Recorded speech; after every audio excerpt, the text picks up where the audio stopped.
जीवलग मित्राचा photo mobile मध्ये नाही तर माणसाच्या मनामध्ये असतो. बहुतेक गाडीतलं तेल संपलं वाटतं रे. पेट्रोल संपलं. आता काय करायचं रे? पेट्रोल पंप लय लांब आहेत ना.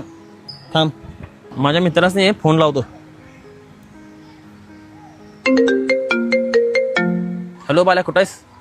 हाय की तर टपरीवर चहा पेवले. हां, आणि विश्ला कुठं आहे? हाय की माझ्या शेजारी. काय रे? काय नाही रे, गाडीतलं तेल संपलंय, येतोस काय? कुठं आहेस तू? हाय की इथं कॉलनीत आहे. बरं बरं आलो, थांब 5 मिनिटं येतो. हां, ये.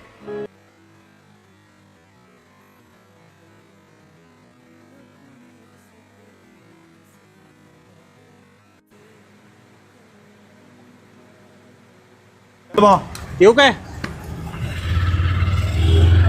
अरे मज्जा, तुझी एवढी भारी मित्र आहे ती, तर तुझ्या मोबाईल मध्ये एक पण फोटो नाही गेली त्यांचा. अरे ती माझी अशी मित्र आहेत जी माझ्या मोबाईलमध्ये कमी आहे आणि माझ्या अडचणींमध्ये जास्त असतात.